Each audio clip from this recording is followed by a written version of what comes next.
زمانہ علیہ السلام کے ظہور میں تعلیم کے لیے صلوات۔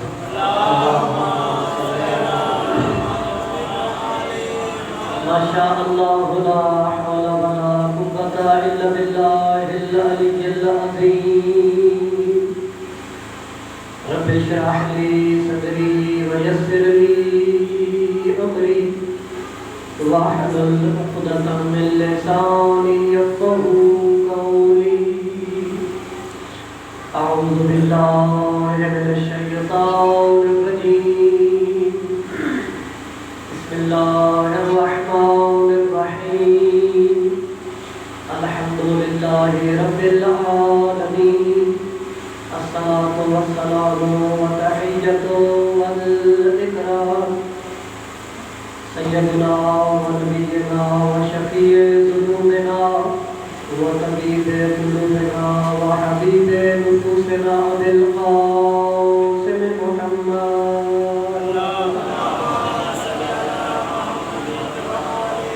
وآلہ الطیبین الطاہرین المعصومین الذین اذهب اللہ عنہم الرجس وطہرہم تطہیرا۔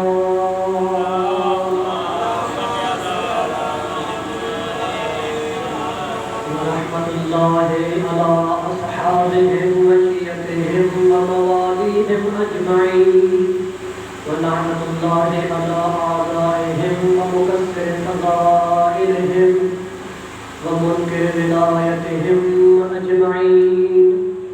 اما بعد فقد قال اللہ الحکیم فی کتابہ المجید، بسم اللہ الرحمن الرحیم، وَيَقُولُ الَّذِينَ كَفَرُوا لَسْتَ مُرْسَلًا قُلْ كَفَىٰ بِاللَّهِ شَهِيدًا بَيْنِي وَبَيْنَكُمْ وَمَنْ عِندَهُ عِلْمُ الْكِتَابِ۔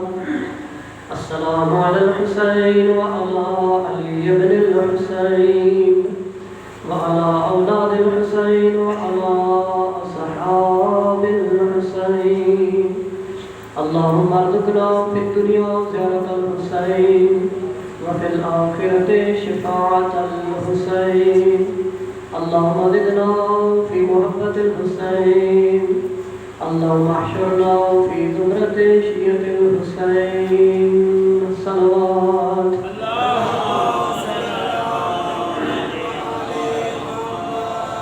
تمام تعریفیں اس اللہ کے لیے ہے کہ جو اللہ سمندر میں مختلف رنگوں کی مچھلیاں اور زمین پر چھوٹی چھوٹی چیونٹیوں کے بھی رزق کا اہتمام کرتا ہے۔ وہ اللہ جسے ان چھوٹی چھوٹی چیونٹیوں کی، اس پانی میں رہنے والی مختلف قسم کی مچھلیوں کی اتنی فکر ہے کہ ان کو کیسے پانی دینا ہے، ان کو کیسے رزق دینا ہے، ان کو کیسے کھانا دینا ہے، جس اللہ کو ان چھوٹے چھوٹے جانوروں کی اتنی فکر ہے، کیسے ہو سکتا ہے کہ وہ اللہ بعد از محمد مصطفیٰ محمد کی اتنی پلی ہوئی امت کو بغیر ولایت علی کے سہارے کے ایسے آوارہ چھوڑ دے؟ تو اس اللہ نے ہم انسانوں کو بغیر ہادی کے نہیں چھوڑا۔ اس اللہ نے ہمارے ہادی کا انتظام فرمایا۔ اللہ نے سورہ اپنے قرآن مجید میں ارشاد فرمایا، وَيَقُولُ الَّذِينَ كَفَرُوا لَسْتَ مُرْسَلًا، کہ جو لوگ کہتے ہیں وَيَقُولُ الَّذِينَ كَفَرُوا لَسْتَ مُرْسَلًا، جو کافر کہتے ہیں کہ آپ رسول نہیں ہیں، لستا مرسلا، محمد مصطفیٰ کو کہتے ہیں کہ آپ رسول نہیں ہیں۔ اے میرا حبیب، تو ان کی یہ باتیں سن کر پریشان نہ ہو جانا کہ وہ تمہیں کہتے ہیں کہ تو رسول نہیں ہے۔ تجھے ان کی باتوں کی کوئی پریشانی نہیں ہونی چاہیے، کیونکہ تجھے رسالت کا عہدہ میں اللہ نے دیا ہے۔ کوئی مانے تو تو بھی رسول ہے، کوئی نہ مانے تب بھی تو رسول ہے۔ تجھے ان کی باتوں پر کسی پریشانی کی ضرورت نہیں۔ وَيَقُولُ الَّذِينَ كَفَرُوا لَسْتَ مُرْسَلًا قُلْ كَفَىٰ، کہہ دیجئے کافی ہے، کیا کافی ہے اللہ. وَيَقُولُ الَّذِينَ كَفَرُوا لَسْتَ مُرْسَلًا قُلْ كَفَىٰ بِاللَّهِ، کافی ہے اللہ کی گواہی. شہیدًا بینی و بینکم، اور اس کی گواہی جس کے پاس پوری کتاب کا علم موجود ہے. اے میرا حبیب، جو لوگ تجھے کافر کہتے ہیں ان کی باتوں سے پریشان نہ ہو جا، کیونکہ تیری رسالت کے دو گواہ موجود ہیں. ایک گواہ اللہ، کیا اللہ کافی ہے؟ فرمایا نہیں، ایک گواہ اور بھی ہے تیری رسالت کا. کون؟ وَمَنْ عِنْدَهُ عِلْمُ الْكِتَابِ، وہ گواہ ہے تیری رسالت کا کہ جس کے پاس پوری کتاب کا علم موجود ہے. تو پتہ چلا کوئی ایسی ہستی ہے کہ جس کے پاس پوری کتاب کا علم موجود ہے.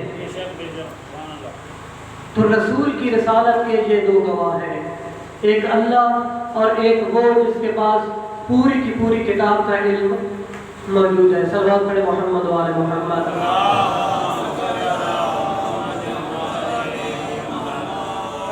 تو اللہ نے فرمایا، یہ قانون بتایا کہ جو میرے حبیب کو رسول نہیں مانے گا وَيَقُولُ الَّذِينَ كَفَرُوا، وہ کافر ہوگا. جو محمد کو رسول نہیں مانتا وہ کافر ہے. یعنی نبی کو رسالت کا عہدہ اللہ نے دیا ہے.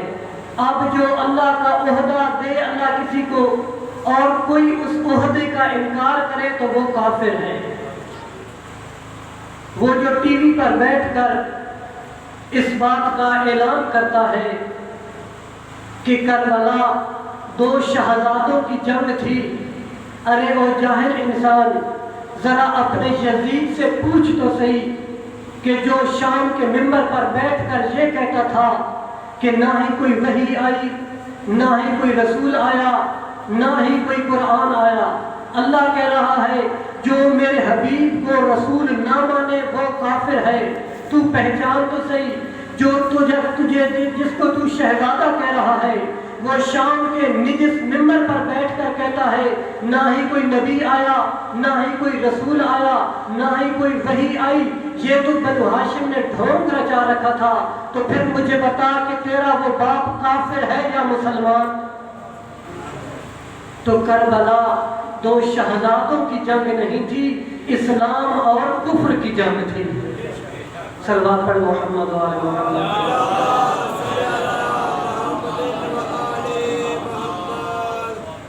اسلام کے حقیقی چہرے کو حسین کہتے ہیں، کفر کے بدنما دھبے کو یزید کہتے ہیں. اسلام کے حقیقی تصویر کو حسین کہتے ہیں، کسی گلی کے کیڑے کو یزید کہتے ہیں. وہ جو کتوں اور بندروں سے کھیلنے والا ہے وہ شیطان کا گھر ہے، یہ قرآن کا گھر ہے، اسے حسین کہتے ہیں. صلوات پڑھے محمد و آل محمد.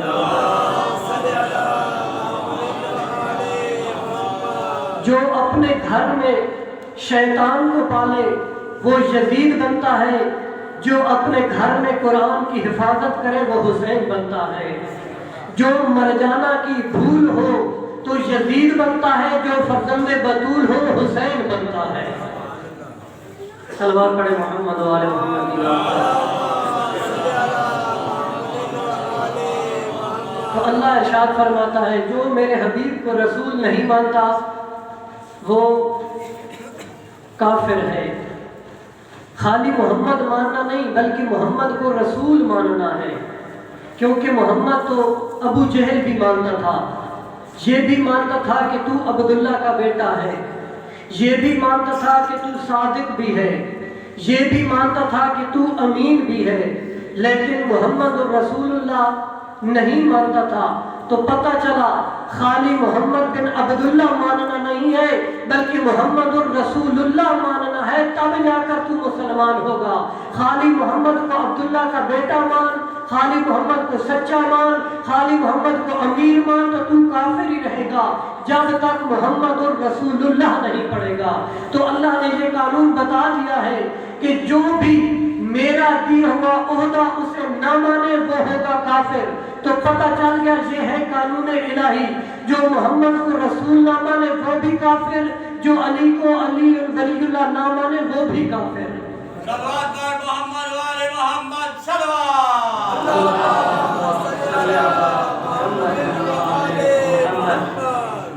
کیونکہ علی کا جو عہدہ ہے ولایت و امامت والا، یہ عہدہ بھی اللہ نے عطا فرمایا ہے۔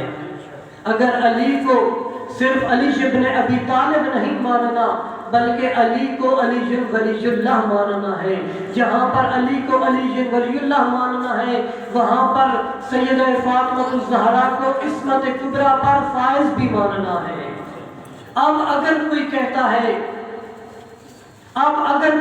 ہے میری آقا زادی کو کہ جناب سیدہ سے خطا ہوئی تھی، تو وہ حقیقت میں جناب سیدہ کو خطا کار نہیں کہہ رہا بلکہ اللہ کے اس عہدے کو خطا کار کہہ رہا ہے، اور جو اللہ کے عہدے کو خطا کار کہے وہ کافر ہو سکتا ہے۔ تو جناب سیدہ کو عصمت کبریٰ پر فائز ماننا ضروری ہے، جناب سیدہ کو ہر خطا سے پاک ماننا ضروری ہے۔ اسی طرح امام حسن اور حسین کو جنت کا سردار ماننا ضروری ہے۔ صلوات پر محمد وعلی محمد۔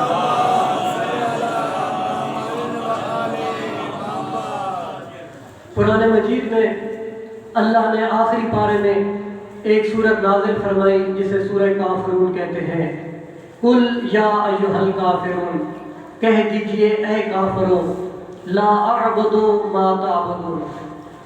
یہ سورت اس وقت نازل ہوئی تھی جب مشرکین سے پاک پیغمبر نے کہا تھا کہ چھوڑ دو اپنے بتوں کی عبادت کرنا اور اس اللہ کو مانو جو وحدہ لا شریک ہے۔ تو تب وہ مکہ کے مشرک کہتے ہیں اللہ کو مانتے تھے لیکن لا الہ الا اللہ نہیں پڑھتے تھے، پھر اللہ کو کیسے مانتے تھے؟ انہوں نے اپنے رب بنائے ہوئے تھے کہ یہ رب ہماری بیماریاں دور کرنے والا ہے، یہ رب ہمیں رزق دینے والا ہے، یعنی اللہ کے ساتھ انہوں نے شریک بنائے ہوئے تھے۔ اللہ کو بھی مانتے تھے، ساتھ شریکوں کو بھی مانتے تھے۔ میرے حبیب نے کہا، میرے نبی نے کہا کہ تم ان کو چھوڑ دو، اس اللہ کو مانو جو وحدہ لا شریک ہے۔ وہ کہتے ہیں یا رسول اللہ ٹھیک ہے، ہم ایک بات پر آپ سے معاہدہ کرتے ہیں۔ کون سا؟ یا رسول اللہ 1 سال آپ ہمارے رب کی عبادت کریں، پھر 1 سال ہم آپ کے اللہ کی عبادت کریں گے، نہ کوئی جھگڑا نہ کوئی مسئلہ، بات ختم ہو جائے گی۔ ہم آپ کے اللہ کو 1 سال مانیں گے، پھر دوسرا سال آپ ہمارے بتوں کی جو ہمارے رب ہیں ان کی عبادت کرنا۔ تو اللہ فرماتا ہے میرے حبیب ان کو کہہ دے لا اعبد ما تعبدون، جن کی تم عبادت کرتے ہو میں ان کی عبادت نہیں کرتا، میں ایک دن بھی تمہارے بتوں کے آگے سر نہیں جھکا سکتا۔ فرمایا پہلے انکار کرنا ہے پھر اللہ کو ماننا ہے۔ قانون الہی بن گیا لا الہ، کوئی بھی معبود نہیں ہے، سب کا انکار۔ اس کے بعد کہا ان اللہ، کہ صرف اللہ کی عبادت کرنی ہے۔ تو ان مشرکوں نے بنائے ہوئے تھے اپنے رب، کسی کا نام تھا لات، کسی کا نام تھا منات، کسی کا نام تھا عزا۔ کہ یا رسول اللہ آپ ہمارے تینوں کو مانیے۔ رسول نے فرمایا میں تمہارے تینوں کو نہیں مانتا، میں تمہارے 1 2 3 کو نہیں مانتا، اللہ کے بنائے ہوئے کے مقابلے میں جو بھی آئے گا میں اسے نہیں مانتا۔ وہ اپنے 3 جو اللہ کے مقابلے میں بنائے ہوئے تھے ان کی عبادت کے لیے رسول خدا کو کہتے تھے۔ تو رسول خدا نے فرمایا جو اللہ کے مقابلے میں، اللہ کے عہدے کے مقابلے میں جو بھی تم بنا کر لے کر آؤ گے وہ اللہ کے مقابلے میں آئے گا، ہم اس کی اطاعت نہیں کر سکتے۔ فرمایا 1 دن کے لیے، تم تو 1 سال کہتے ہو، میں 1 دن بھی تمہارے بنائے ہوئے خداؤں کے سامنے نہیں جھک سکتا۔ صلوات پڑھے محمد وعلی محمد۔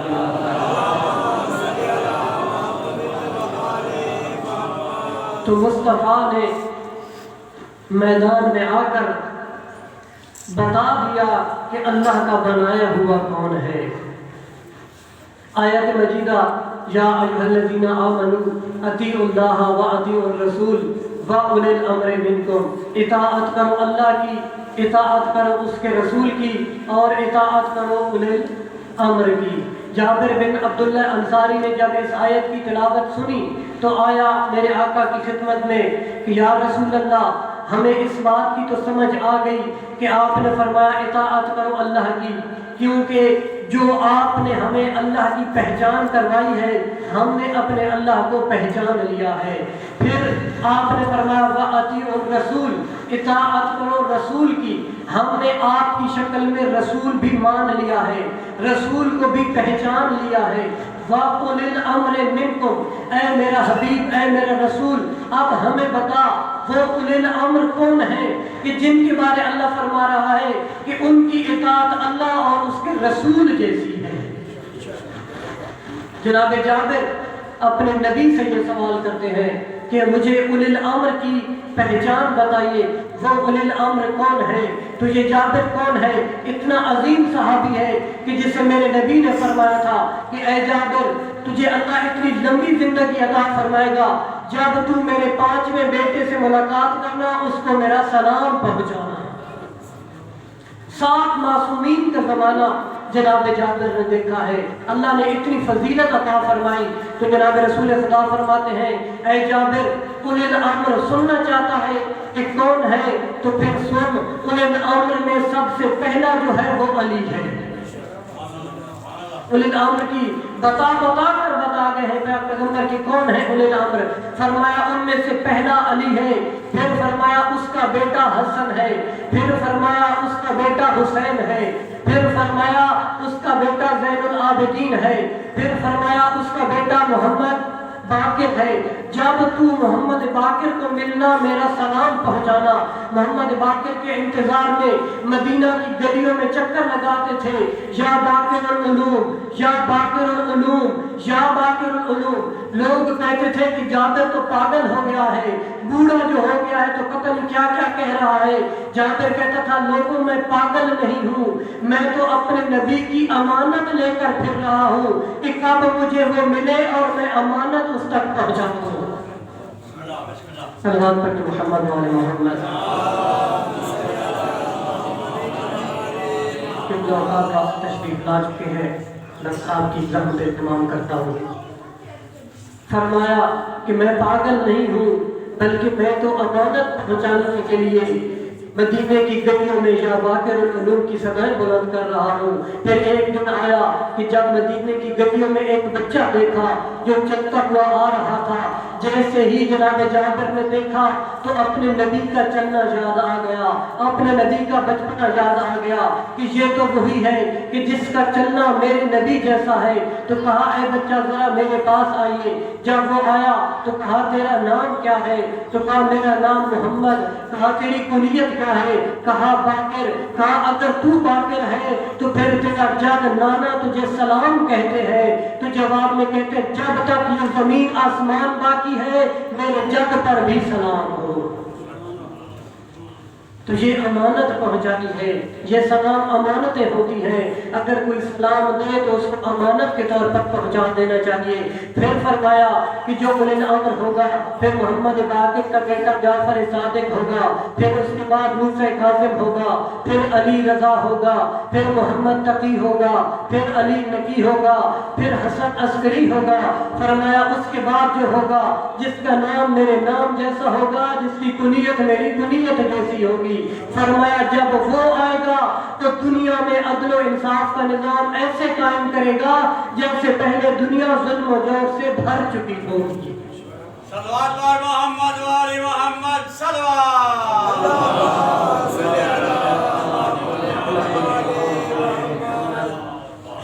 بس قدردانوں، اللہ کے اس دین کو پہنچانے کے لیے اہل بیت نے اپنا سب کچھ قربان کیا ہے۔ آزادانہ آج 5 محرم ہو چکی ہے۔ وہ علی کہ جو اتنی عظمت کا مالک ہے، جو اپنی ہر رات دن میں 1000 رکعت نفل نماز پڑھتا ہے. جب 19 رمضان کی رات آئی، یہ بڑی سخت رات تھی، بڑی مشکل رات تھی. بالکل مختصر کرتا ہوں، بڑی سخت رات تھی امیر المومنین پر. بالآخر وہ وقت آیا جب امیر المومنین مسجد کوفہ میں تشریف لائے، اذان صبح بلند کی. وہ وقت آیا جب اس ملعون نے تلوار کا وار کیا اور میرے مولا نے فرمایا فزتو برب الکعبہ، رب اکبر کی قسم علی آج کامیاب ہو گیا ہے. جیسے ہی میرے مولا نے یہ آواز صدا بلند کی، آسمان سے آواز گونجی واللہ تحطمت ارکان الہدی، خدا کی قسم آج ہدایت کے ستون گر گئے ہیں، آج علی مرتضیٰ شہید ہو گئے ہیں. عزاداروں مسجد کوفہ کے دروازے آپس میں ٹکرانے لگے، کوفہ میں زلزلہ آیا. عزاداروں جب یہ صدائیں گونجی تو لوگوں نے مسجد کوفہ کی طرف بھاگنا شروع کیا. کہیں طرف سے کوئی صحابی دوڑ کر آ رہا تھا، کہیں طرف سے حسن مجتبی دوڑ کر آ رہے تھے، کہیں طرف سے حسین شہید کربلا دوڑ کر آ رہے تھے. عزاداروں جب آئے مسجد کوفہ میں اپنے بادا کی حالت دیکھی، میرے مولا علی نے اپنے بیٹوں کو سینے سے لگایا، کہا حسن بیٹا حوصلہ، کہا حسین بیٹا حوصلہ، پہلے نماز پڑھاؤ پھر مجھے گھر لے کر جانا. اجرکم اللہ. عزادار نماز کی عظمت پہچانو. میرے مولا کو اتنی سخت ضرب لگی تھی کہ سر 2 حصوں میں تقسیم ہو گیا تھا، پھر بھی نماز کو نہیں بھولا. اپنی نماز اپنے بیٹے حسن کے پیچھے بیٹھ کر ادا کی ہے. رابر معظم فرماتے ہیں جب یہ نماز ختم ہوئی نا تو پھر بیٹوں نے رونا شروع کیا، صحابیوں نے رونا شروع کیا. فرماتے ہیں علی اتنا صابر تھا کہ زخمی بھی تھا تب بھی اپنے صحابیوں کو حوصلے دے رہے تھے، اپنے بیٹوں کو حوصلہ دے رہے تھے. فرماتے تھے حسن بیٹا حوصلہ، حسین بیٹا حوصلہ. کہا جب علی کو گھر کی طرف لے کر جا رہے تھے، جب علی کے قدم گھر کے اندر گئے، رابر معظم فرماتے ہیں وہ علی جو اپنے بیٹوں کو حوصلے دے رہے تھے، جو اپنے صحابیوں کو حوصلے دے رہے تھے، جب گھر میں داخل ہوئے تو علی نے دھاڑے مار کر رونا شروع کر دیا. یا علی ابھی تو آپ حوصلہ دے رہے تھے، اب کیا وجہ ہے آپ نے رونا شروع کیا؟ تو آواز آتی ہے دیکھو تو صحیح میری زینب رو رہی ہے، دیکھو میری ام کلثوم رو رہی ہے. میں کہوں گا مولا آج اپنا گھر ہے، تیرے بیٹے بھی موجود ہیں، تیری بیٹیوں کے سر پر پردہ موجود ہے، پھر بھی تو اپنی بیٹیوں کا رونا برداشت نہیں کر سکا. کاش ہوتا تو کربلا کے میدان اجر 70 قدم پہ کھڑے ہو کر آپ کی یہی علی بیٹی اپنے بھائی کے قاتل کو کہہ رہی تھی حیا کر میرے 3 دن کا پیاسا بھائی ہے. اجرکم اللہ. عزادار بس آخری جملہ میرے استاد معظم علامہ نصیر حیدر صاحب یہ جملہ فرماتے ہیں کہ جب حکیم نے مولا علی کو چیک کیا تھا نا تو کہا کہ ذرا جو اتنی شدید زہر ہے اس کا اثر پورے جسم میں داخل ہو چکا ہے، اگر ہو سکے تو دودھ کا اہتمام کرو. ابن کعبہ فرماتے ہیں کہ نہ علی نے دودھ کے لیے کہا تھا، نہ حسن مجتبی نے کسی سے کہا تھا کہ دودھ لے آؤ، لیکن یہ خبر کوفہ میں پھیل گئی. جب دروازے پر دخل بات ہوئی، حسن مجتبی دروازے پر آئے تو کیا دیکھا؟ کوفہ کے چھوٹے چھوٹے یتیم بچے ہیں جنہوں نے اپنے ہاتھوں میں دودھ کے جام اٹھائے ہوئے ہیں اور آ کر کہا اے ہمارے آقا ہمیں تو آج پتہ چلا ہے جو رات کے وقت ہمیں آ کر کھانے دے جاتا تھا وہ محسن ہمارا مرشد علی تھا، ہم آج دودھ لے کر آئے ہیں. میں کہوں گا مولا علی آپ کی بڑی قسمت ہے، آپ نے دودھ مانگا نہیں تھا کہ جو کوئی مانگتا بھی نہیں ہے کیونکہ دودھ کی بڑی قیمت ہوتی ہے، لیکن پانی مانگنے کے لیے تو ہر گھر سے مل جاتا ہے. آپ نے دودھ مانگا نہیں، کوفہ کے یتیم بچے آپ کے گھر پر کئی من دودھ لے کر آ گئے تھے، لیکن آپ کا بیٹا حسین 10 محرم کے دن